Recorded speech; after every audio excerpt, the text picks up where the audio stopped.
और नेतन्याहू ने Gaza plan launch करने के साथ साथ यमन पर बहुत बड़ा हमला बोला है।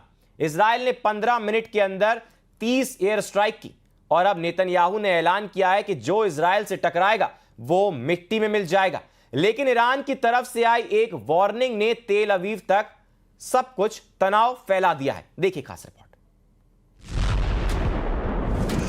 The Air Force struck strategic targets in Yemen again today. It attacked the presidential palace in the heart of the capital, Sana'a, the city's power station.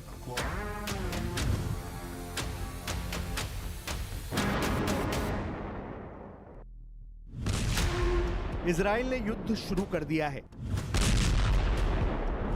इस धमाके में इजराइल ने अपनी नई फायर पावर दिखा दी है। यमन ने इजराइल का ऐसा हमला अब तक नहीं देखा था। राजधानी सना में इजराइल ने कई टारगेट्स पर बमबारी की है। ये वो इलाके हैं जहां राष्ट्रपति भवन भी है, पावर प्लांट भी है और तेल के डिपो भी हैं। हमला यमन पर हुआ है, लेकिन इजराइल ने मैसेज ईरान को दिया है। नेतन्याहू ने बता दिया है कि न यमन सुरक्षित है, न ईरान अपने को महफूज समझे। इस धमाके में इजराइल का ऑपरेशन तेहरान पार्ट 2 साफ साफ नजर आ रहा है।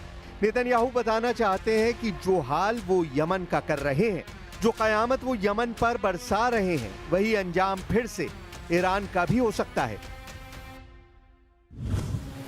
यमन में हुए हमले में 6 लोगों की मौत हुई है, जबकि करीब 100 लोग जख्मी हुए हैं। इस धमाके को फिर से देखिए और बहुत गौर से देखिए। इजराइल ने इसी तरह के धमाके लेबनान पर करके दिखाए थे, जब हिजबुल्लाह की लीडरशिप को पूरी तरह मिटा दिया गया।